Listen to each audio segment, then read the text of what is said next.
Hello there, everybody, and welcome back to Circling Seattle Sports on Converge Media. I am your host, as always, Charles Hamaker, here with you for Monday, May 8th. Creeping along through the month of May here, slowly making that transition from springtime to summertime. It was nice and sunny today, so that was nice. Nice to appreciate that. Nice to have that. And grow accustomed to that as the summer season continues to roll in. With the summer season, a ton of our teams continue to be underway. A ton of our teams either are entering their seasons, maybe winding them down in some cases, maybe some hoping to continue them through the postseason. So with that all taken into account, we're going to move over here to our Seattle Seahawks, who, with the NFL draft having taken place a little bit ago, we looked at the draft picks. Bel Garcia, myself, Matthew Bermudez all took a look at those respective players that Seattle drafted. You can find that on the Circling Seattle Sports YouTube account. You just look up Circling Seattle Sports, and we'll see our draft preview, draft review sort of thing. Interestingly enough, it kind of ties into the draft. On May 1st, the team decided that they will not pick up the fifth-year option for linebacker Jordyn Brooks. Brooks enters a contract year now after he is recovering from a torn ACL injury last season. All three of the experienced inside linebackers for the Seattle Seahawks, Bobby Wagner, Devin Bush, and Jordyn Brooks, will become free agents next offseason. Now, I don't necessarily think this move is totally out of the blue. I mean, coming off of that injury, it's a lot. The fifth-year option can be a decent chunk of change. That might factor in. Seattle might want to have him on a different deal as opposed to that fifth-year option. It's tough with ACL injuries. Obviously, a lot of players in many different leagues come back from them, but not everybody does. So that could play a sort of factor there. But also, I mean, Brooks has nice speed. He's still a young linebacker. Was able to learn under Bobby Wagner for a few years and will continue to learn under him this year or with him this year since Bobby is back. But he hasn't necessarily jumped off the page as you in a ton of things. Seattle's run defense was horrible last season and even the year before that. And Brooks didn't necessarily do a big deal to help change that. So I don't think this is necessarily out of the blue. Like it's a ridiculous sort of decision to decline that fifth-year option or not pick it up. Also, the fact that Seattle hasn't picked up a bunch of fifth-year options in the last few years anyway in their draft picks. Now, whether that's reflective on their first-round picks or their performance, so-and-so, is a different topic. But I don't think that this decision is totally, out of left field, so to say. I like Brooks. I like the speed that he brings. I like his potential there that continued to stack up. Obviously, it's not like he's fresh out of college. He's been in the league for a few years. Got a few years under his belt, is what I was going to say. But I don't know. I feel like there's still more that he could be doing, whether that's in coverage, whether that is in stopping the run. His name doesn't get mentioned in a bunch of leadership sort of things, so which is typically a middle linebacker sort of role in a lot of ways. So I don't know. It leaves there's some still to be desired. I'm not trying to trash Jordyn Brooks. I'm just saying it's not like picking up the fifth-year option would have been easy decision. Let's do it. Let's do it right now. So that's that for Jordyn Brooks. Again, I think it makes sense. That's the only real Seahawks news that there is. But with that being taken into consideration, with the NFL draft and with that preview, I want to give you sort of an idea of what Bell and Matt and I talked about with this sort of draft preview. So I will show you here our preview of wide receiver Jackson Smith-Njigba that the Seahawks took with the 20th overall pick, getting what I hope turns out to be a real, true third receiver on this team that they haven't really had in the time that Tyler Lockett and DK Metcalf have been here. So let's take a look at that. On to pick 20. I was hoping for something here at 20. I didn't really want to mess with offense at 5. I was like, go and get a top-tier defensive guy at 5 and then let's mess with some offense, because you've never had unless I'm forgetting somebody here, which is entirely possible. You've never had a true third receiver when Tyler Lockett and DK Metcalf have been here. And Seattle went and they got, ideally, that, again, a lot of things can happen, in Jackson Smith-Njigba out of the university. Well, I got to pronounce the apparently Ohio with them. State. Trying to freaking, oops, I almost said a bad word. Trademark the word the. Out of the Ohio State University, the highest drafted wide receiver ever, the top rated receiver in the draft. And I think then it went 3 receivers after him. So it was like the first time there's ever been 4 wide receivers in a row in a first round ever. He did deal with a hamstring injury last year, but the reports were out of the combine that he showed great explosiveness and looked smooth in routes, so that helped him smooth some things over. Before I say anything, this pick, I'm very curious about it. Again, the defense was pretty bad for a large amount of the time last year. But you go with offense here, and you help that. You give Geno another weapon. You give the Seahawks another guy to put on the field to get maybe DK and Tyler open, or maybe those guys get Smith-Njigba open. So what did you think about the selection here out of Ohio State? I liked it. He was the first wide receiver pick of the draft. Like you said, and he's said that he's good at getting open. So either he gets a DK Metcalf open, Tyler Lockett open, or he's open himself. I definitely like the pick. I think that a third threat was a good idea, considering that we do not have Goodwin anymore this season. So a triple threat for sure is the best. I think Tyler Lockett has had really good numbers, and it's kind of gone under the rug, or it just hasn't been as seen as it should be. But if he can relieve some of that pressure and get some of the touches, yeah, I like the pick. I definitely do think he has an advantage as a rookie with DK Metcalf and Tyler Lockett lining up with him. It's going to open him up a lot because everybody's going to be trying to putting their attention on to the other wide receivers. So a lot of people compare him to CeeDee Lamb, but I like to think of him as a Doug Baldwin in the system. It's exciting to see where he's able to add to the offense. Yeah, it's interesting. You mentioned that. And if you're Shane Waldron, the offensive coordinator, you kind of have a luxury here now, because I think I talked about it with Bell last year, but I thought Marquise Goodwin wasn't bad. That's fine. Yeah. But you really get somebody who's able to line up inside, outside. I think you were alluding to this when you mentioned it. I think a quote immediately after he was drafted was, "I get open," and it's like, hey, that's a good thing to have, right? But you get another weapon. I know going into training camp, that was a battle. It was like, who's going to be the third guy? And Marquise Goodwin was a late training camp addition, I believe. And he took that role when he was healthy. You've had other guys. Freddie Swain used to be here. I think, was Swain actually with the Packers late? I think he was. I could be wrong.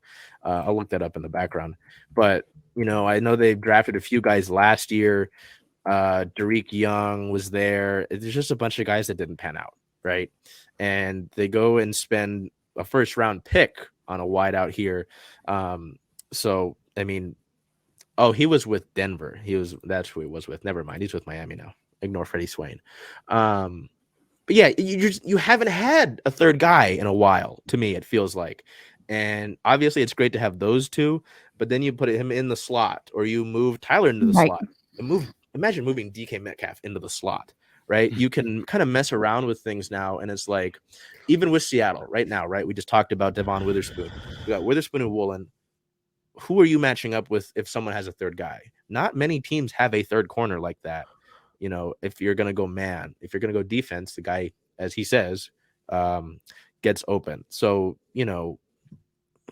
I really like it. I enjoy being able to have that sort of luxury there. I call it a luxury because, again, you haven't really had that,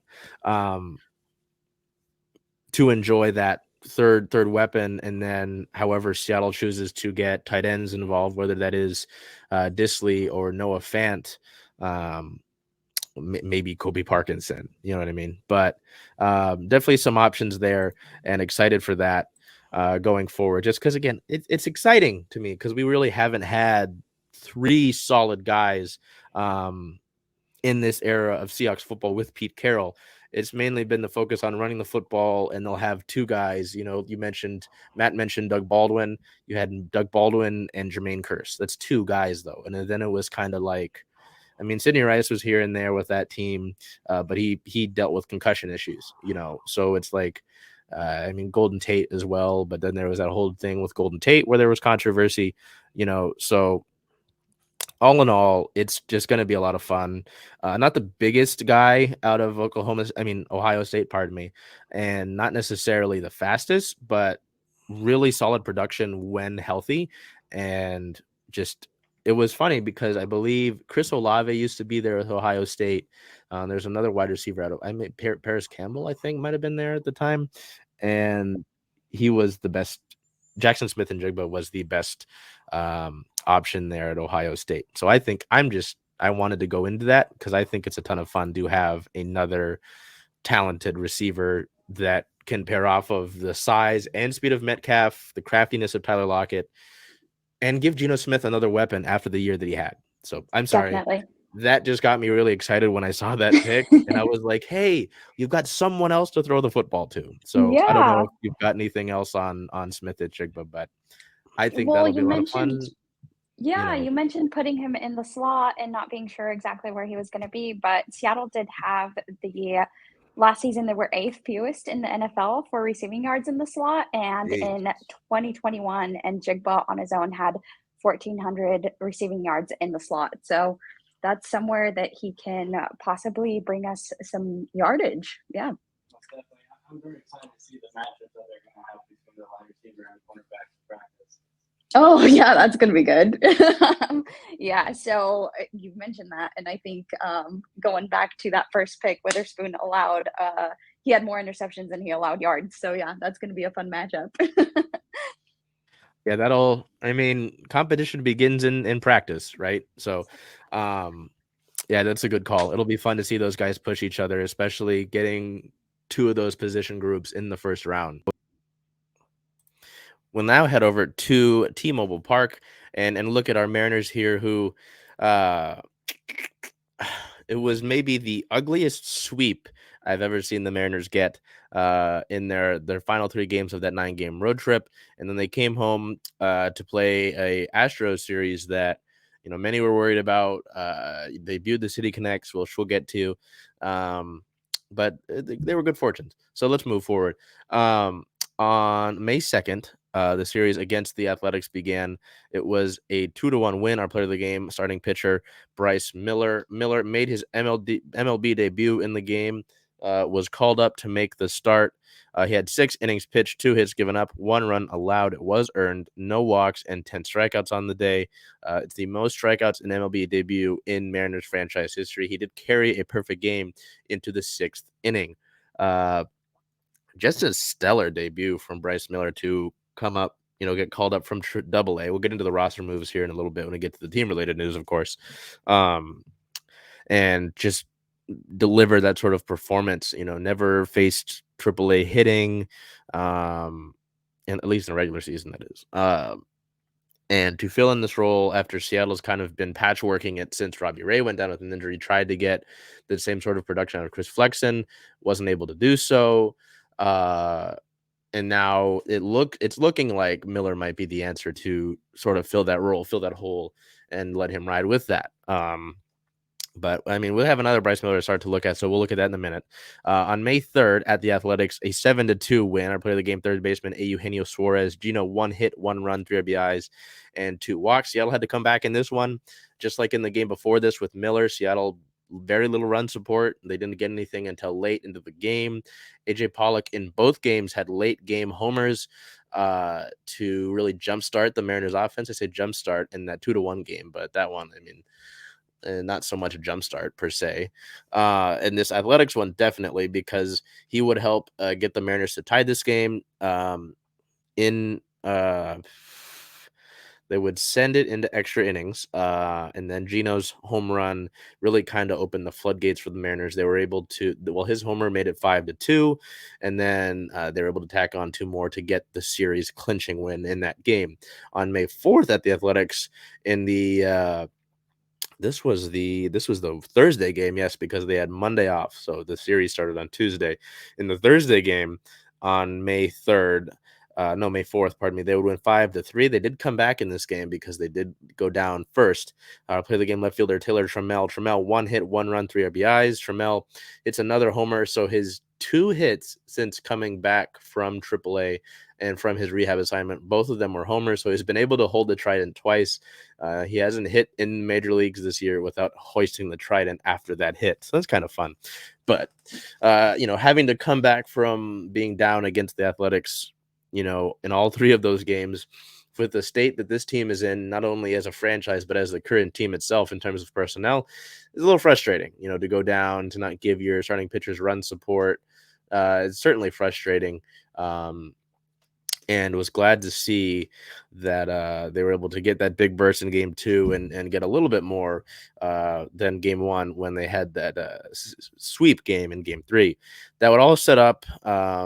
They had a 4-game win streak at the moment. They would go back home. They had the City Connect debut on Friday, May 5th versus the Houston Astros. A 4-6 loss. I mean, this was a game that Seattle was down in. I believe they went down. I want to say they went down 4-0.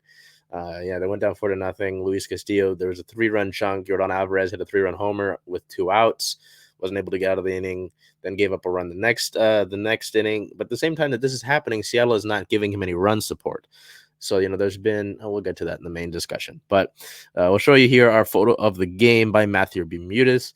You can see J.B. Crawford walking off of the diamond after being tagged out on the final out as Taylor Trammell got grounded into a double play to end the game.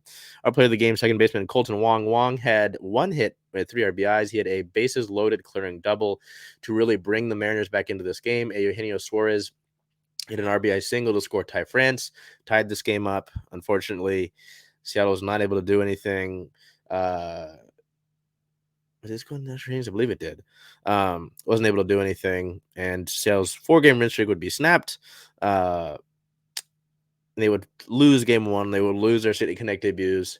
You can see it on JP there. We looked at it last week as well. They will wear the City Connects every Friday. I believe at home. I don't believe it's every home Friday. So look forward to Fridays at T-Mobile Park. I really enjoyed them again. If you didn't see our video last week about it, go to our Mariners segment of last week, and you can hear us talk about it there. On May 6th, in game 2 of the series, the team would win 7-5. Our player of the game, shortstop J.P. Crawford. Crawford, 1 hit, 1 run, 3 RBIs, and a walk. This time, it would be J.P. who had, the bases loaded clearing double. Seattle was down in this game early as well. The Houston Astros were able to tack on runs along throughout the course of the game, but it would be Seattle in the 8th inning with 2 outs.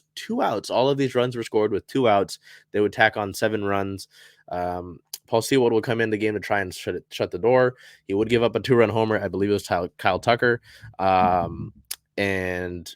But he was still able to get it done. They had built enough of a cushion to where that 2-run homer did not matter. And it was a big win. It was a big win to come back. You can see the emotion here by JP. Please and go to our articles tab, whether that's on the Circling Seattle Sports website or the Converge website, and go to this game. This photo is the cover. It is by Matt. Matt did a great job with this. I was going to say all of the photos in the sequence from JP Crawford celebrating were excellent. He just looks really fired up. I'm not trying to say a bad word, but it looks incredible. It looks bad A. It's amazing. He did a great job. I was really happy to see that. So that win would set up the rubber match. In game 3 on May 7th, a Sunday game versus the Astros was a 3-1 win. Oops, I'm getting ahead of myself. Well, we'll keep it here. 3-1 win. Our player of the game, starting pitcher, Bryce Miller. So Miller ends up on here again in his second start, both of his starts. 6 inning pitched. 2 hits given up, no runs, 2 hits in 6 innings against the Houston Astros. They might be without Jose Altuve and some other names, but they've still got Yordan Alvarez, Alex Bregman, Kyle Tucker, Jake Myers hit well, so it's no easy feat for him to be in his second career MLB start, makes his T-Mobile Park debut, and gives the fans in attendance an excellent showing. No runs allowed, as I mentioned, only 1 walk compared to 5 strikeouts in this photo here by Bird's Eye View Visuals. it's a great transition because Miller is our player of the week. With 2 games played, 1-0 on 1-0 record, a 0.75 ERA, 12 innings pitched, 15 strikeouts, compared to only 1 walk, and a 0.42 WHIP. In case you're not aware, the lower the WHIP, the better the pitcher. Like having a 1 WHIP, 1 flat WHIP is really, really solid. Yeah, this was incredible.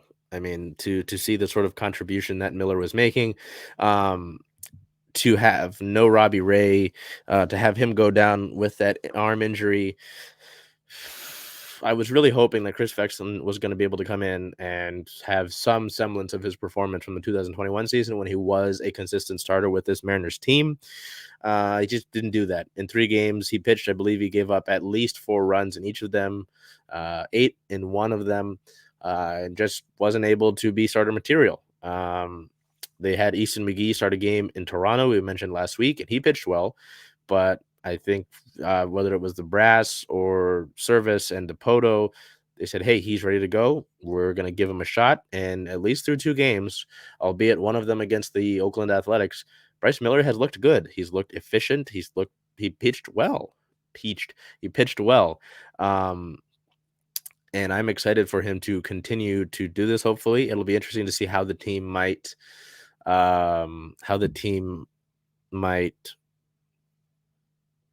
manage the workload he's getting, because again, he didn't pitch in AAA. This might be a bigger workload for him than he's used to. So how they manage that will be interesting. Maybe they do split him and try to get some more juice out of Chris Flexen. I'm not entirely sure. I might have to check the next time at the ballpark, ask around, see what what either Scott or Bryce himself. But I'm excited. I'm excited about it. It's incredible, as I've continued to watch the game of baseball, as I've grown up, to really appreciate good pitching, and to have guys like Luis Castillo, Logan Gilbert, George Kirby. Robbie had a good year last year, so we throw Robbie in there. Marco has his days too, and you add Bryce Miller to that, and the pitching that has come up. There was someone who said that the Mariners need to target hitting this draft, which is obvious, and that they went too pitcher heavy in recent years. I would say too heavy is not the smartest way to call it, because I mean, think about it. You've drafted guys like Gilbert and Kirby and now Miller, and those guys, Robbie Ray and Marco and Luis Castillo are all veterans. They're all kind of at their peak or nearing it or getting closer to it or whatever, or getting over the hill. These guys are all Gilbert and Miller and Kirby are all on come up, which is incredible to say. You've got 3 of your rotation players in that direction. So they'll have their bumps, which is sure. I'm sure Bryce Miller will have his bumps. He'll have his missteps and so on and so forth. But I'm happy to deal with that, knowing that I will have a starter here throughout the course of the year that's only going to get better as his career continues. And the stats showed that his stuff right now is sustainable. So again, some pitchers will figure him out. Some video teams will help their hitters, figure out what to target, so on and so forth. But I'm happy with it right now. I'm really excited to see where he goes and what that career looks like. So, yeah. We'll look at injury-related news here. There were 2 things that happened in terms of injuries. On May 3rd, we got the announcement that Robbie Ray had surgery on his left elbow. The surgery was performed by Dr. Keith Meister at TMI Sports Medicine in Arlington, Texas. Dr. Meister performed a flexor tendon repair and reconstructed the ulnar collateral ligament UCL in Ray's left arm. The other thing that happened, so that was just an update on Robbie. DePoto said that he should be expected in May or June of next season, so it's tough. But again, to add Miller into here and kind of have him take his place isn't the worst thing in the world. What that means for the 2024 rotation, we won't get into because that's far from now. On May 6th, the team placed right-handed pitcher Penn Murphy on the 15-day IL with right elbow inflammation, which was retroactive to May 4th. And you'll see why that move was made. What the result of that move was made as we go over to team-related notes here. On the 2nd, the team called up Bryce Miller from AA Arkansas. As a result, the team designated infielder Tommy LaStella for assignment. So LaStella is somebody who was brought in as a veteran bat who could play one of the corners if need be on the bench. Just wasn't able to perform. Seattle had kicked the tires on him, and it just did not work out with LaStella. On May 6th, the team recalled right-handed pitcher Juan Ten from AA Arkansas as a result of the Penn Murphy move. So it is spelled Juan, T-H-E-N, but it is pronounced like the number 10. So Juan Ten. If you don't know, Juan Ten's been in the organization for a decent amount of time, and he's finally getting his big league shot. So it's exciting for him. I don't have any idea how long he'll be around.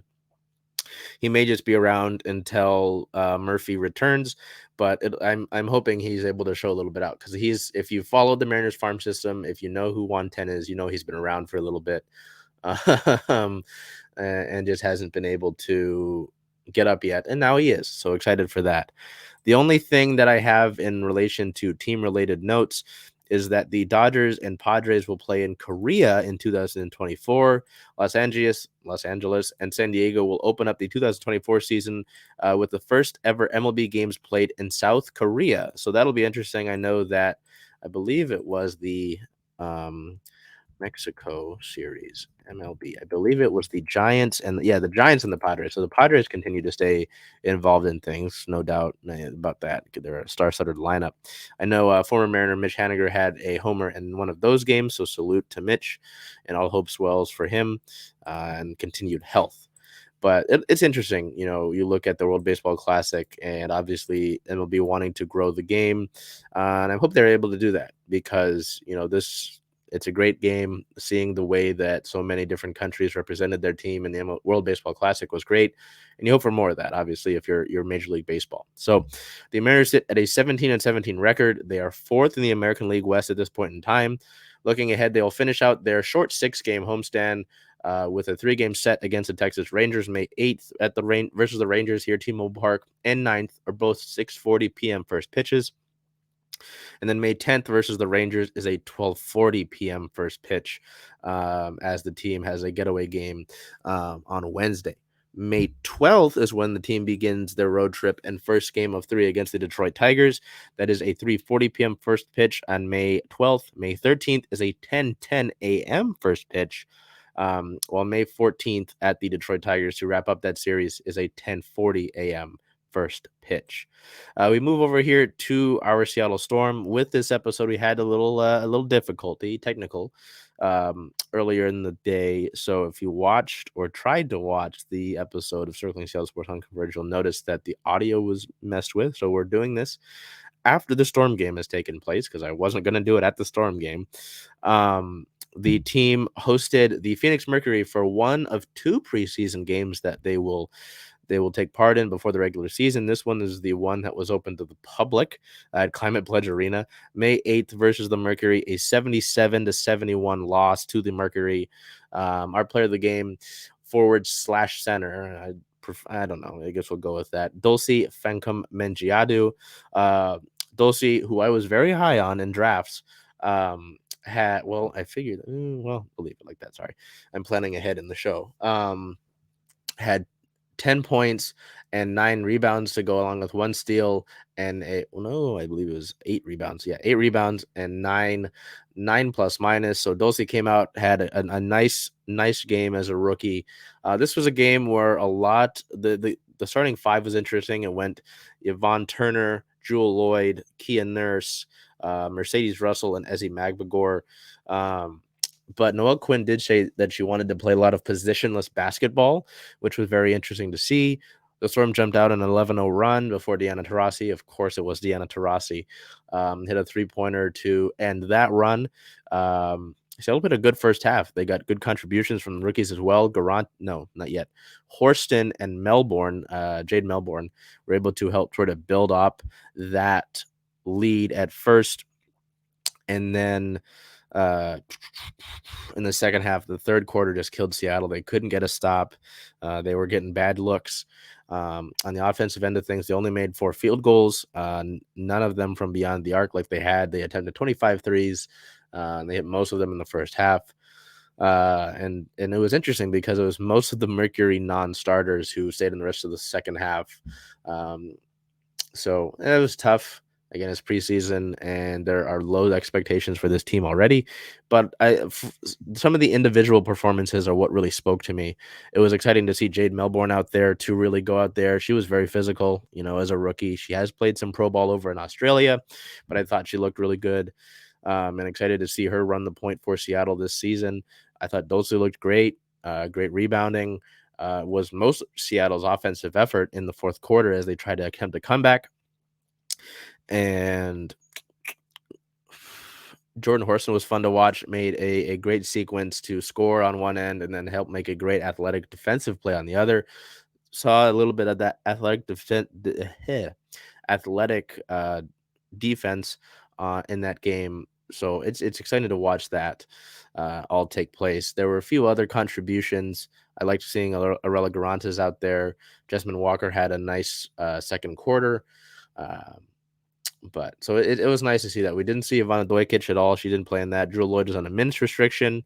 So it'll be interesting to see what this team looks like in terms of the roster on day one against the Aces, and who stays and who goes, because, you can't keep everybody from this current group on the roster. So, and it was funny. Head coach Noelle Quinn in the postgame said that it's going to be tough because, we don't know what it's going to look like right now. So, with talking about Horston, though, this is a perfect time for us to go and take a look at the player profile that we did on Jordyn Horston in our Storm draft player previews, draft review, whatever you have it. If you want to watch the full thing, of course, you type into the YouTube search bar, circling Seattle Sports.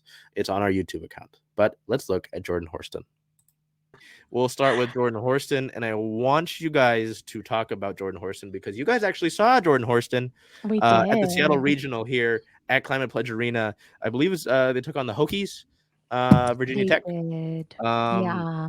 You guys were there. I want you guys to talk about it because you saw it first, but I know that when this happened, it was very much like, hey, Seattle wasn't supposed to get Horston. She was supposed to go higher. So why don't you guys take a look here into Jordyn Horston and that pick by Seattle?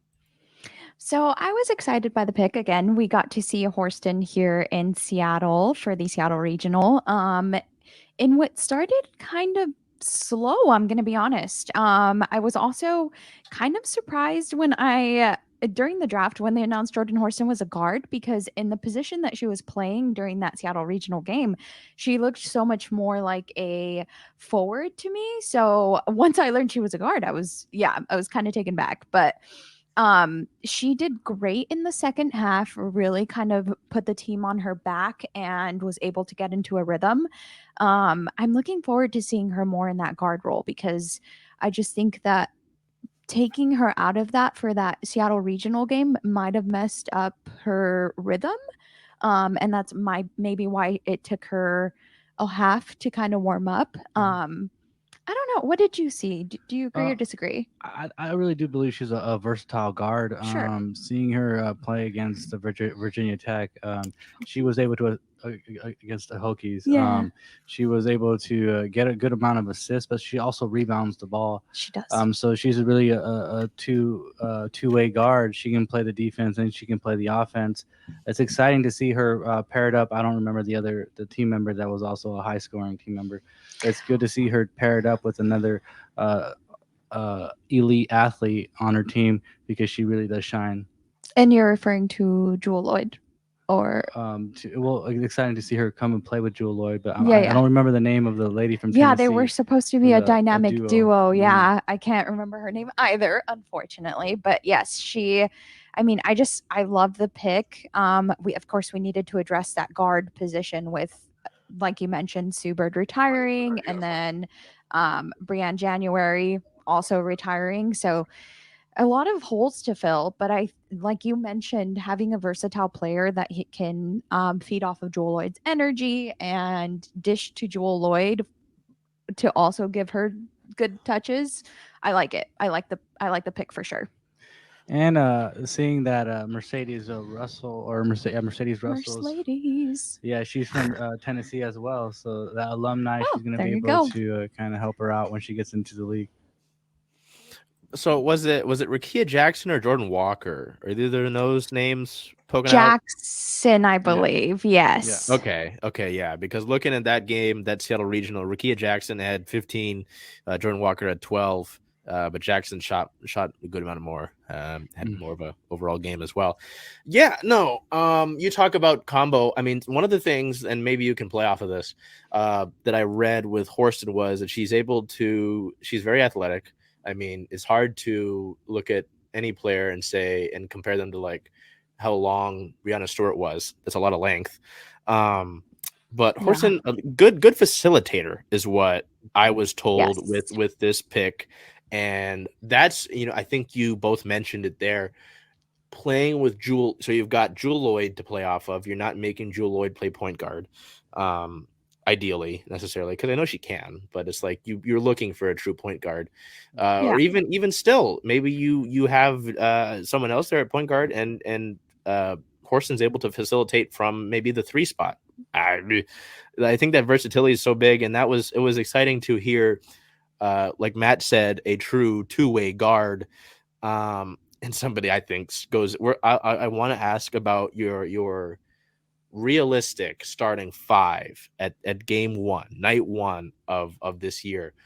I think she, no matter what, regardless of the other 4, which Jewel Lloyd's going to be in there, I think Horston's in there. I think she has to be. This is a Seattle team that hasn't had a rookie really do anything the last few years as they continue to load up for Sue Bird's last dance. It didn't work out, but I mean, we haven't really seen a rookie, and it was really fun to see that. Obviously fun to know that you guys saw that in person. But Reed, facilitator, good defender. And I mean, looking at this, stands number 1 amongst all true guards with the double doubles. So really effective in there as well. So just exciting to hear about that. And as I talked about in the Seahawks draft about, value and with Olatimi. And I mean, again, a lot of people didn't expect Horston to go this low. So it's good to get like a steal like this when you're in a rebuild. And again, you just got to continue to load up. So I really I mean, it's really hard to, like with the Seahawks first round, hard to be angry with your first round pick here. I don't know if there's any.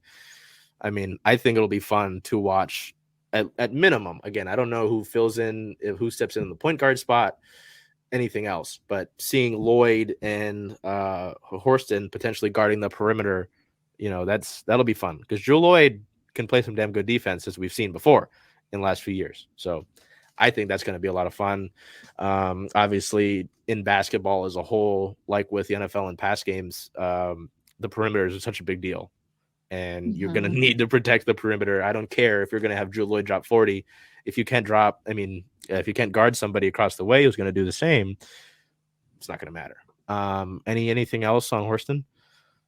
Yeah, we mentioned her length, and I just think that's kind of what I'm looking forward to as far as like improvement is she's already so versatile that maybe she could add to her defense because she's already so lengthy that you play people at the 3, you play those teams at the 3. We're going to need to do that with the first game against the Aces.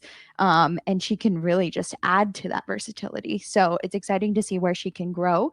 She doesn't necessarily have to do too much on the rebounds with the Storm, considering that McBagor is back. But it'll be exciting just for Ezzy to even have some help on the boards. What I also think is really unique about her too is she's able to penetrate the rim, but also able to dish it out with her ability to assist. So she's gonna be opening up Jewel Lloyd quite a bit, and just people on the perimeter, down low at the block. So it's exciting to see what she can bring to the Storm. Truly a steal for sure. I mean, being able to dish it out is going to be so big, and you've got some playmakers.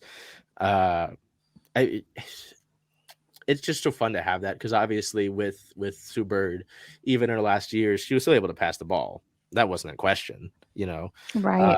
But it's like now you've got this roster. I know when Kia Nurse was signed, the Seattle Times called her a point guard, but she's not a point guard. That's not what she's done. Jade Melbourne's in here, which I'm excited about. Jade Melbourne. She's not technically part of this year's draft class, but she's only coming to the Storm this year after they drafted her last year. And they said, play another year in Australia, keep developing, then come over here. And also because they didn't have the roster space. But you could add Melbourne into that. I think she gets some playing time, and I'll talk about that when we get to talking about the starting five. But Arella Garantes is also an interesting pick. She's more of a scorer from what I understand. They did sign Ivana Dojkic out of Dojkic, pardon me. She's a European point guard. So I don't know who's going to play the point guard is my point being, but I know that Jordan Horston, maybe that's the thing. Maybe Noelle Quinn says, hey, I don't have to put her in just one spot, right? I'm going to put this down here again, but maybe you see her bounce around playing the one, playing the three. I know Jewel Lloyd hasn't necessarily just stuck at the two all the time. You know, I know that when Sue Bird's been hurt, she's had to play the one. So I don't know. It's just also what makes her so exciting with Horston is that length, that ability. She's not sort of limited like I don't want to. We'll get to Lovell in a minute when we get to Pick 4. Is that the fourth that you? Yeah. We're jumping here. We're jumping, but we'll get to it. It's exciting though. You've got length. You've got, like Matt was saying, the ability to drive to the rim, but also to facilitate. So I think she's a lot of fun. And like Belle said, it's a steal. And rebuilding going into this year. Probably won't make the playoffs and all that. Be a tough year with the Liberty and the Aces. You're not making the finals, I bet, unless there's some gigantic upset. You need pieces to build off of, and there are at the end of the day too. You need other names that are going to fill seats, and I think Horston's going to be a lot of fun to watch and be a highlight of the season easily. So. After looking at Horston, we move ahead to the second contest that the Storm will play this preseason. This one is against the Los Angeles Sparks on May 14th down in LA, but it's a closed door scrimmage, so it won't be broadcast. I don't believe media will be there, so it'll be interesting to see what information we get from that. We'll obviously report on what takes place as we can with that, depending on what Storm PR does or what the Storm decide to do, but it'll be interesting to follow along with that. So we move over here to our Sounders, and despite the Storm taking a loss, I have a lot of positivity with them just because of the young players sort of contributing. With the Sounders here, this one was just a frustrating loss. So Seattle returns back to Lumen Field, hosting Sporting Kansas City. Sporting Kansas City coming into this match being at the bottom of the Western Conference, having only won one match. I mean, no matches leading into this. And the last time that these two teams played over in Kansas City, Jordan Morris scored 4 goals and outscored Kansas City himself. Not the case, as you can see. Seattle would lose this 1-2. Our player of the game, center attacking mid Nico Ladero, a 7.7 match rating. Seattle's only goal of the game, 3 shots, 2 chances created. Just frustrating overall. Seattle did not look ready in this one. They got sort of ambushed by Kansas City as Sporting took 2 goals in the first half on plays where Seattle's defense kind of broke down. Seattle's goalless streak at Lumen Field ends here with those 2 goals in the first half, and just tough because of how ugly it was. It was frustrating. Nico Ladero obviously gets the penalty goal to go in after Freddie Montero drew it. Seattle had numerous chances throughout the end of the second half to try and equalize and just couldn't make it in. And this photo by our photographer on the day, Matthew Bermudez, kind of shows the frustration. Yamar standing atop a Sporting player trying to, plead with the referee for better fortune for whatever results being taken place here. And it just did not go through. So it's frustrating. Seattle went with more of an attacking sort of formation.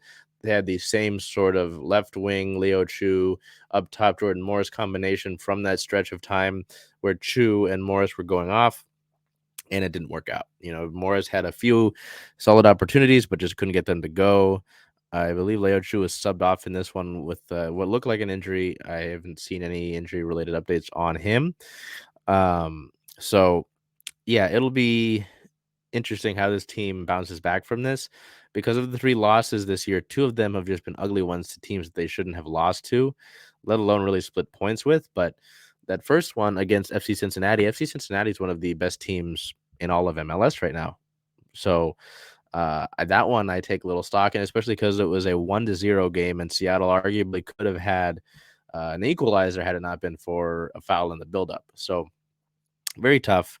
And it's not like this one was a blowout like the Portland loss was, but they shouldn't have even really been on the board. I believe it was you had your outside backs. Alex Roldan was on the left, and Reed Becker-Whitting, I believe, was on the right. Both did not play very well. And it's tough, but it's the early part of the season. MLS season runs late into the year to an extent, so I'm not too worried about it, but again, I'm very interested to see how the team responds from this match going forward. We have some injury-related news. On May 2nd, we found out that midfielder Kellen Rowe will be out for 6 to 8 weeks. He did suffer a leg injury against Real Salt Lake and had to be carried off of the field. He did avoid any serious ligament damage, though, thankfully, so that's a key part to note, but it is a hit to Seattle's depth for the time that he's out. On the defensive side of things, for the time that he is out of action. Also reported on the 2nd, Nuhu was potentially able to appear against Sporting Kansas City, but did not. He was out for that game against Sporting KC with malaria. Head coach Brian Schmetzer says he is all right, though. Christian Roldan is seeing a specialist, and there's apparently some cause for concern with the injury he suffered.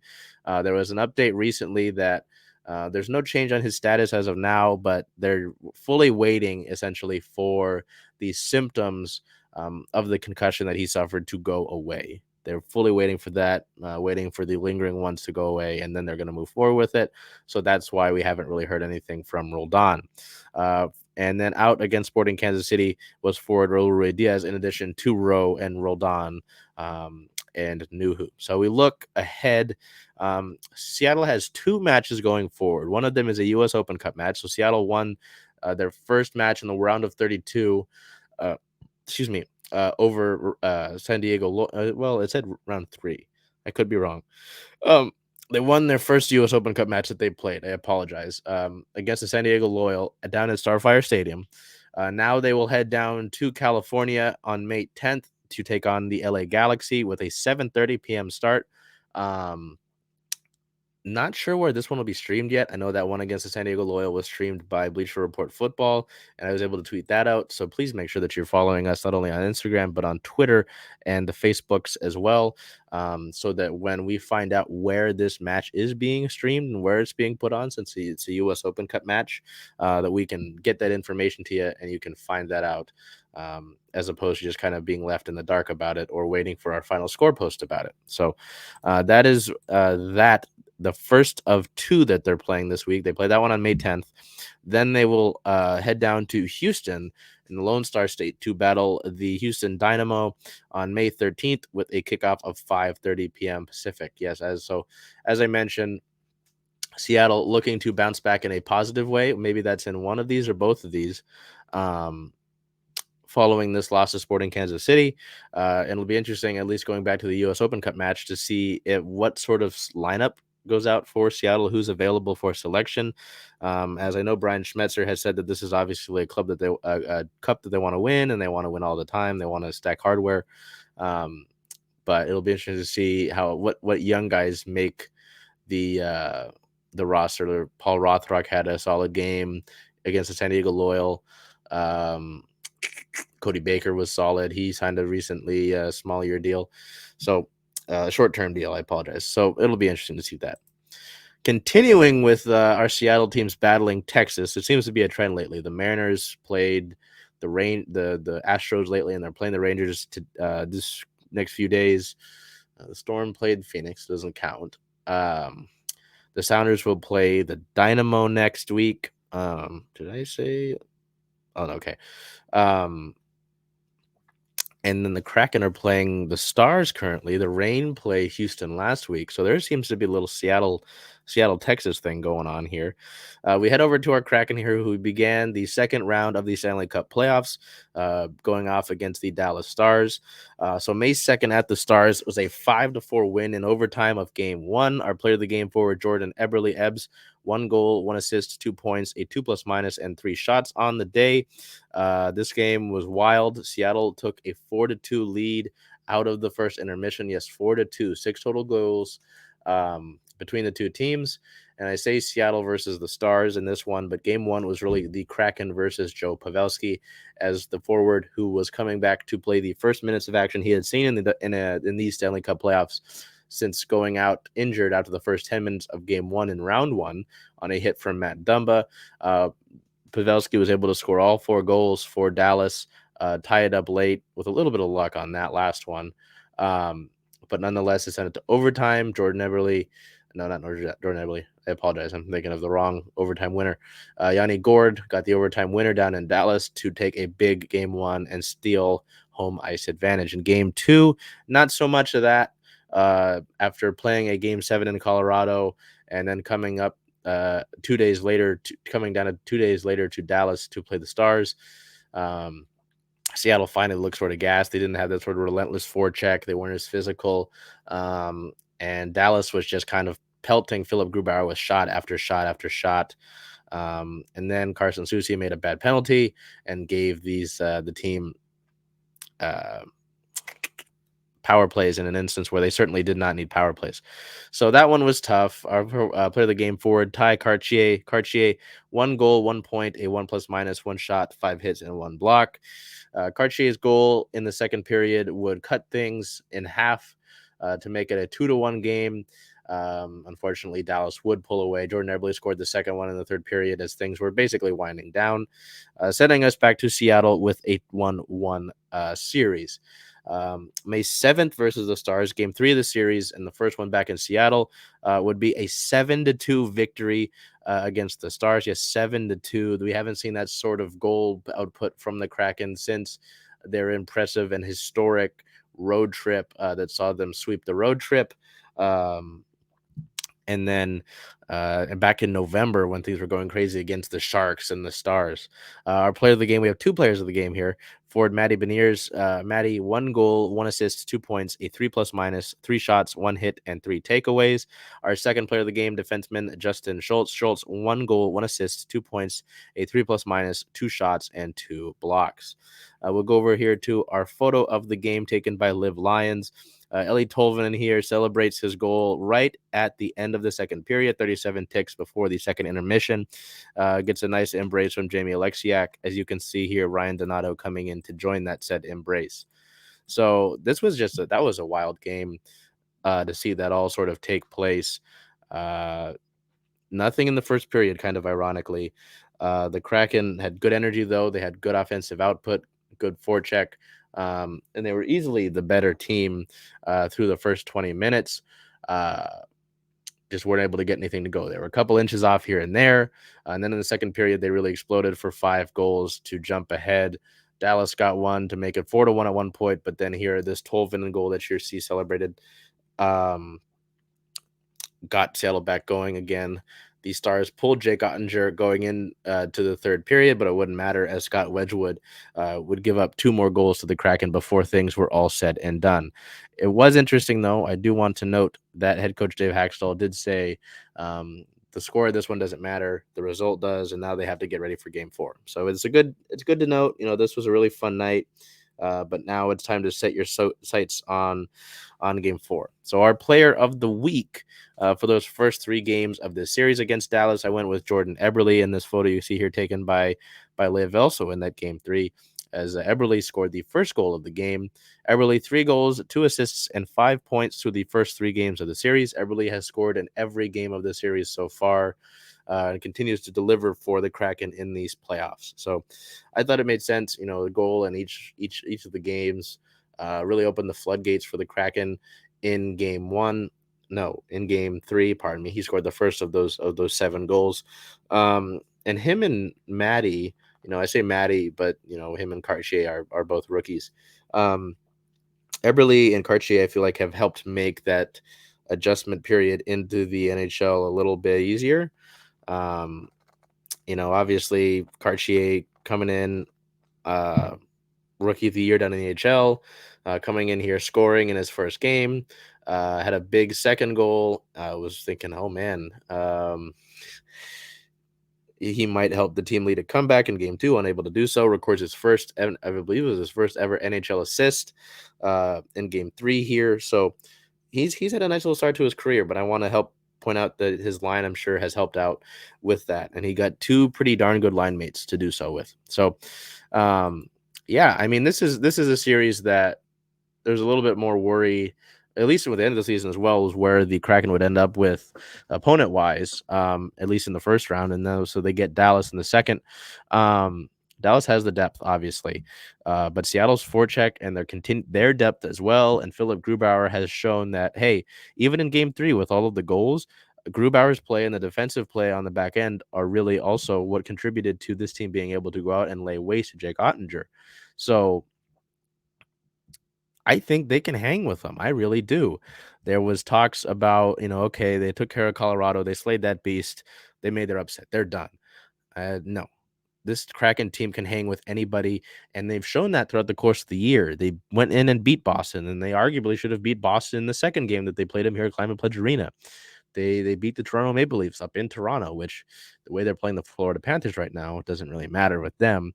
They were able to beat the Oilers in Edmonton. They were able to beat the Golden Knights in Las Vegas. They beat the Minnesota Wild here and up in Minnesota. The second game, they played them late in the year. Not so great. I'm trying to see going down the list. They didn't beat the Tampa Bay Lightning. They haven't ever beat the Tampa Bay Lightning. Who's still playing? Devils did not beat the Devils. I don't believe we beat Carolina this year. I could be wrong, but the point is made. This hockey team has shown that they could hang around with anybody in the National Hockey League. And just because these are series and the playoffs, I don't think that changes. I don't think that the 1-goal results from those impressive wins during the regular season say, oh, that's just a one-off, because we've seen now, and the rest of the league is seeing that this depth and this is a true team. I'm sure you could improve in a few spots. Sure. You could have a Jared McCann back. Andre Burakovsky is lurking somewhere, maybe at KCI, right? Think about that. If you were able to add a Jared McCann and an Andre Burakovsky, this team gets even better than where they are right now. You add those guys to the lines and you take out guys. You have to take out 2 guys from the lineup who have been contributing, because everybody along this lineup, whether it's the 4 forward lines or the 3 defenseman pairings, have all been contributing. Philip Grubauer has been excellent in between the pipes, has been received unlimited criticisms throughout the course of the regular season. And even in that loss in game 2, there were some idiots who were criticizing him as well. So this is a complete team, and we have seen that. Anybody who has been watching the Kraken throughout the course of the year have seen that this is a complete team. Yes, they have weaknesses, and no, they cannot sustain it every single game that they play. But it's just been pretty impressive to see this, but also knowing that we know what they're capable of. So it's really great to see that. And I really do think that they have a really good shot against the Stars here. They obviously had to take care of business in game 4.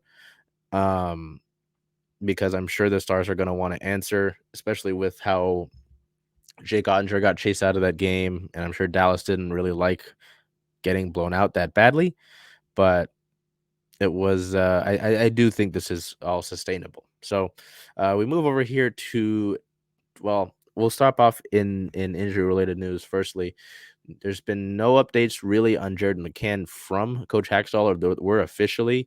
He was on the ice on the 7th. Wait, no. On the 6th on a red no contact jersey at practice. And then on morning skate of game 3, he was on the ice in a normal contact jersey, and he did practice with the team. So he may be available for game 4. There's nothing clear about that. He wasn't available for game 3, but I have to imagine with the white jersey that we may see him in game 4. That may be a possibility. So we'll move over here to wait, did that say? Yes.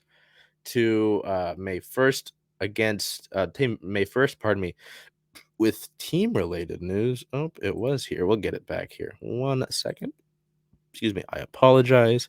There we go. The team signed goaltender Alice Stezka on a 1-year, 2-way contract for $950,000 AAV. There we go. There's Alice. Wee. Stezka, a 26-year-old goalie, posted a 25-win, 14-loss record with HC Vitkovice, which plays in the Czech Extraliga, the top men's professional league in Czechia, finishing the year with a .925 save percentage, a 2.14 goals against average, and 5 shutouts. He played in 39 of their games, helping them finish the year with 102 points, good for second in their division. He also appeared in 12 games during their postseason, finishing their playoff run with a 6-6 record, a .960 save percentage, and a 1.24 goals against average. His save percentage was the mark of any goaltender, the best mark, of any goaltender during the postseason that appeared in at least 10 games. The 6'4", 201-pound netminder has spent the last 6 seasons playing in Czechia's top and second-tier professional leagues. It'll be interesting to see where Stezka ends up. I imagine he might be with Coachella Valley next year. Maybe they don't bring back Chris Gibson. Obviously, Joey DeCourt's going to be there. Not entirely maybe AECHL. I know the KC Mavericks have Jake Starrett, and he's played really well with them, but he also had to carry a heavy workload. So maybe they'll want to stash him at the ECHL level. I'm not entirely sure. But I mean, with the amount of AAV he's getting, I imagine he would join the Firebirds. So that'll be interesting. And also on May the 5th, it was announced that head coach Dave Haxtell was named the finalist for the Jack Adams Trophy for the NHL Coach of the Year. It was very interesting to It was very interesting to take a look at this. Henrik Lundqvist on the TNT broadcast said that while he believes that the Bruins head coach Montgomery will likely earn the honor because of the historic records that were set by this Bruins team, because of the President's Trophy, that he thinks that the Bruins coach will win it.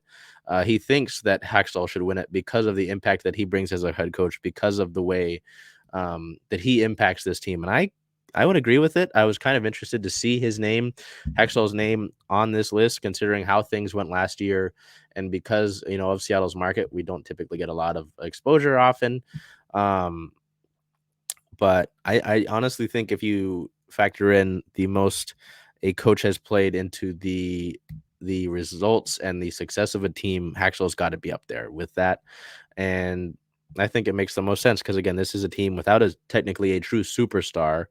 And to get the sort of effort and results you are out of all 4 lines, out of all 3D pairings, it's incredible, and it's the definition of a team effort. So that's my piece on that.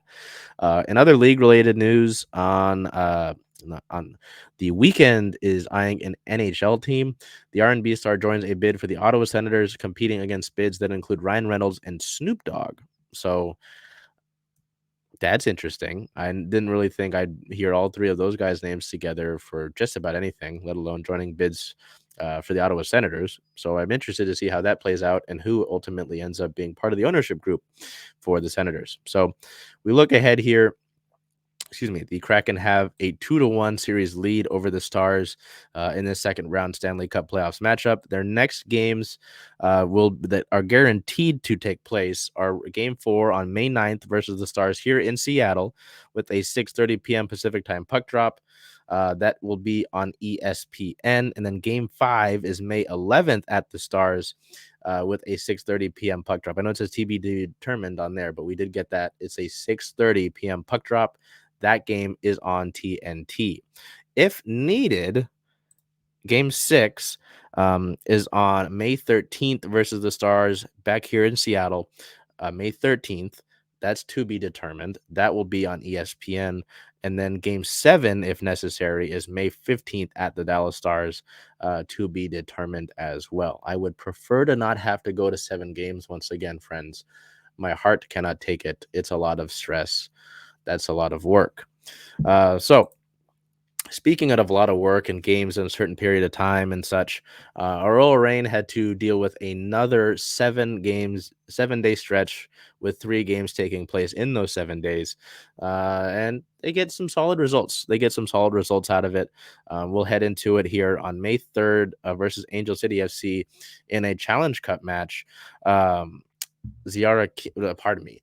The Reign would draw 0-0. Our player of the match forward, Ziara King, would be our player of the match, as I said, with 2 chances on the day, 2 of the biggest chances that the Reign had, one of them being a shot in the first half that clanged directly off of the post. It's square off the post, was right back out into the box, actually, and I believe there was a chance for a rebounded attempt, but just whiffed on that one. Someone did. If it was just a few inches off, that clangs out into the goal. It would have been, that would have been a really great goal. And then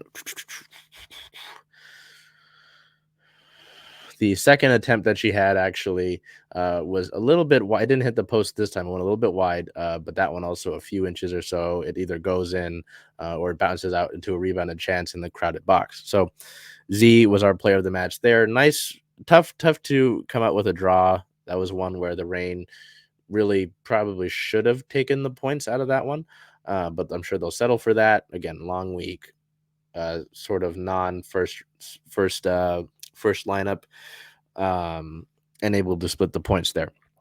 Here is our photo of the match by Liz Walter. Midfielder Olivia Athens here crashing into the box.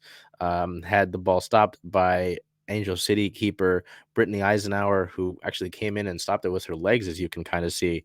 Again, several chances for the Reign, just weren't able to come through there. Then we get back to NWSL regular season play. May 6th versus the Houston Dash, a 2-0 result. The Reign was able to get through. Our player of the match, forward Veronica Latsko. Latsko was able to impact on both goals with a goal and an assist. Was really great to see it. Latsko came out as the starter here and was able to contribute in a major way. It was really interesting to hear head coach Laura Harvey and forward Jordyn Huitema talk about. Jordyn Huitema scored the second goal of the match, which Latsko assisted on. Hear them talk about Latsko, whether it's starting for the club, coming off the bench and playing a long amount of time, or coming off the bench and playing a short amount of time, or just not coming off the bench at all. They talked about the professionalism that Latsko brings, having come off of several injuries that were really serious and still being able to be a solid contributor is impressive to see. It's impressive to see. And it's great that she was able to effectively be the largest reason why the Reign were able to come out of that match with a victory. Jordyn Huitema with that second goal really was able to use her height. Second time this year she's used her height for a header, and it's nice to see that as well. Both of them had great respect for the club when we're talking about it. They were talking about it in the post-game press conference, talking about the culture of this club, which was really great to hear. We posted some of the quotes about it, so that was awesome to hear about. The injury reports for both the match against Angel City and the match against Houston were the exact same. Angelina continues to deal with that knee injury that ended her season last year, but is working well towards progression and is practicing with the full squad and training. Rose Lavelle continues to be out with a leg injury. She is effectively being bubble wrapped until the World Cup comes around. And they're basically saying we're going to do our best to make sure that she is fit and ready for that and not injure this anymore. Quinn continues to be out with a leg injury. Unfortunately, we asked about it a few weeks ago. Laura Harvey said this is a weeks thing, not a long-term thing. So how many weeks? Unclear, but it doesn't sound like it's long-term, thankfully. Phoebe McLaren was an interesting one. When asked about this back injury, Laura Harvey basically said, we're still trying to figure it out, which isn't exactly ideal or promising considering it's a back injury, and those are always scary. But yeah, hoping there's better news on that going forward, because any back injury, let alone the importance of getting her back in her depth, any back injury is serious business. And then midfielder Olivia van der Yacht continues to be out with an excused absence, so I'm hoping whatever's taking place there is all right, and that Olo is doing all right, all things considered, of course. On May 3rd, we got some news about some Reign players as we head over to our team news related section of the Reign segment. 3 players were named to the NWSL Best 11 for the month of April, starting with goalkeeper Fallon Tullis-Joyce. Within the 5 games that the club played in the month of April, goalkeeper Fallon Tullis-Joyce recorded 15 saves and 2 clean sheets, bringing her all-time total to 80 saves and 11 clean sheets. The 26-year-old tied the all-time club record for clean sheets and moved up to 4th all-time in saves in club history. Since the 2012 season, the goalkeeper hasn't missed a game, appearing in 27 consecutive regular season games, not allowing more than 3 goals in any of those matches. Knock on wood for the hasn't missed a game part in the not allowing more than 3 goals in any of those matches. Don't want to mess with any of the universe there. Midfielder Jess Fishlock. Fishlock scored 3 goals throughout the 5 games played in March/April, tied for the second most in the league. The 11th-year veteran surpassed 40 goals all time, earning her 40th and 41st goals against the Red Stars in Week 4. The brace marked the 3rd of her career since the 2016 season. She is one of 10 players in league history to break 40 goals all time and currently sits at 9th in total goals in league history. Ending here with forward Bethany Balser. Boats earned the 2nd best 11 of the month selection of her career for recording 3 goals and 1 assist in 5 appearances. The 5th-year attacker is one of 3 players this season to register at least 3 goals and 1 assist. I thought it was kind of interesting to note the differences in where these players are in their career. Fishlock, I would assume maybe is towards the end of her career. Not entirely sure. That's up to her decision. Having won an MVP 2 seasons ago now, continues to be one of the biggest. She's one of the 3 OGs. It's not hard to continue to sit here and pour compliment on Jess Fishlock. But the veteran that she is, Bethany Balser, is now a veteran in this league. She won the Rookie of the Year in 2019 and just continues to find ways to score goals, continues to contribute. I believe she was 2nd in 2021 regular season Golden Boot race. And then goalkeeper Fallon Tullis-Joyce is now in her 2nd full year, knock on the woods, as the Reign keeper. So very interesting to see that, and great to see those players recognized. It's always a ton of fun to cover this club, but to see the stories that unfold are some of my favorite. So looking ahead, the Reign sit at a 4-win, a 1-loss, 1-draw record in regular season play, which is good for 1st in the league table at 13. Ooh. Want to make sure that 13 points is right. Sorry. I was like, I don't want to get that wrong if I have the ability to check. So, but they are 1st in the NWSL table, I can tell you that. Yes, 13 points. Okay, wanted to be good. They're 1 point ahead of the Portland Thorns. And then the Challenge Cup standings, they're 1st in the Western Division with 4 points. Looking ahead, they will get a few days off. They won't have to play that 3-game and 7-day stretch. They will get some time for training in. I know today was an off day. Their next matchup, May 14th at the North Carolina Courage, is a 12 p.m. start. That is going to be on Fox 13 Plus, Paramount Plus, and TSN Plus. So head out on the road. They'll play this Courage team for the first time this year on May 14th out on the road. We look over to there we go. May 14th at the Courage, 12 p.m. Pacific time. Seattle. The Reign will look to continue their strong play to begin the year. Look to hopefully maybe build a little bit of a lead over the Thorns for that top spot in the standings. North Carolina, they've had sort of a middling season, 2 wins, 1 draw, 3 losses, a -2 goal differential. So it's tough. They are in a losing form, though, having lost their last 3. But anything can happen. That field hasn't been the easiest for the Reign in somewhat recent years. So Anyway, now I'm sorry. I was like, wait, did I even show that graphic for the rain matches upcoming? Our Seawolves had the week off, but we do have some team-related notes for 4 of those players following the big win over the Dallas Jackals. On May 2nd, it was announced that 4 Seawolves players were named to the Week 11 top 15 performers in MLR. Blindside flanker Charles Elton had 37 meters run, 21 ruck arrivals, and 14 tackles made to make this list. Team captain and number 8, Riekert Hadding, had 3 tries scored. With those 3 tries, he became the all-time leading try scorer with 38. It was the 3rd hat trick in Seawolves history, 26 in MLR history, with 31 meters run and 8 ruck arrivals in this match to be named on this list. Fly half Jordan Chait was on this list. 14 points scored, 96 meters run, and 5 tackles made, as you can see here pictured with this photo by Liz Wolter. And inside center Dan Creel was on the list. 2 tries scored, 155 meters run, and 5 tackles made to make the list. So another beatdown of the Dallas Jackals results in 4 Seawolves players being named to that list. So it's nice to see them recognized again in another match that really is going to help them build up.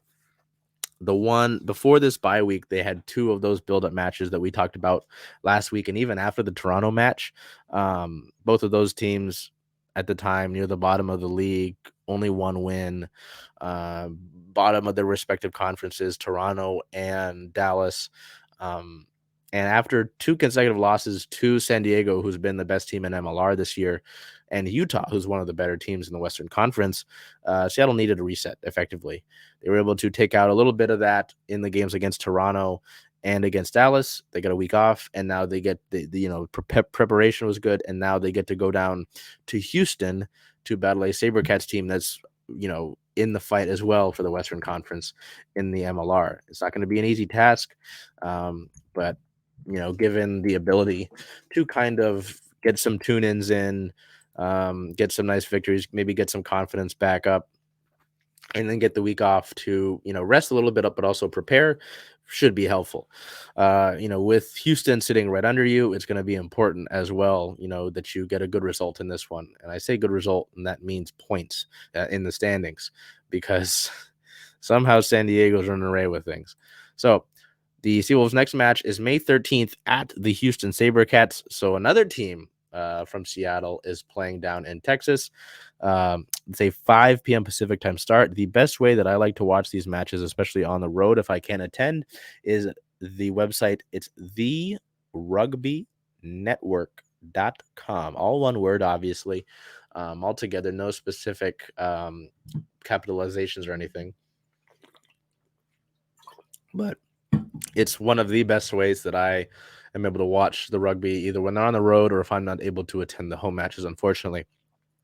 Houston is 3 points under the Seawolves for second in the Western Conference. Seattle's going to have to do some catching up, and San Diego's going to need to do some losing if the Seawolves want to take the top spot in the West, because the San Diego Legion are 10 points above the Seawolves in the Western Conference standings. Because of time, we're not able to do the Sea Dragons year in review right now, just because we're also 17 minutes currently above what we normally do. But now we will look over here to our star of the week. There are a lot of good candidates this week, with some solid performances all around the board. You could have gone maybe with some solid stories from the Storm's first preseason game. Or the Rain, obviously, with Veronica Latsko there, with the Kraken, Jordyn Brooks, that 7-goal game. But I decided to go with Bryce Miller with this photo here by Bird's Eye View Visuals. I'm excited for Bryce Miller. I know he was a guy that got a lot of talk about potentially coming out of camp in spring training, maybe making that roster. He wasn't able to do so. The team opted to go with that standard of Ray, Castillo, Ray, Gilbert, Gonzalez, and Kirby, which it wasn't entirely surprising. The thought of maybe trading Gonzalez, but also considering the fact that Seattle had been extremely lucky when it came to the injuries to not only their bullpen but obviously their starting rotation, and they weren't so lucky this year with that. And Bryce Miller has come up now in the month of May and has been able to contribute immediately. and has had some really, really good games to start off his young career. And again, I talked about it in the Mariner segment of things, to come in and have those 2 starts and have the stuff look sustainable is a big deal. And to have that rotation, 5-man rotation, well, a rotation standardly is 5 men, and to have 3 of those pitchers all be young or really young, Kirby going into his 2nd full year now, Miller, again, has just played 2 MLB starts, Logan Gilbert in his 3rd year. That's really solid, and it makes me excited. And I think I mentioned it earlier, as I've kind of grown older and watched baseball, I've really come to appreciate good pitching. That's exciting. It's really exciting to watch those 3 you guys. So, yeah, a little bit longer. I apologize, but again, with summer coming up, all of these teams are firing all at once, and a lot of stuff is happening. So, if I seem stretched sometimes, that's it. We're working through it. We're doing our best to bring you the most complete sports coverage of our pro teams, doing our best with CSS Futures and soon CSS College here. So, the weather's nice. Enjoy it. Do what you can. Tell the folks that you appreciate them. We have some really talented people, not only at Circling Seattle Sports, but with our friends at Converge and what we do together in this partnership. So just appreciative of everybody. Some things going on. It's just great to be able to bring you this coverage. So until I see you next week, until we get to the middle of the month of May, take care of yourself, be well, and do whatever you can to make today a great day.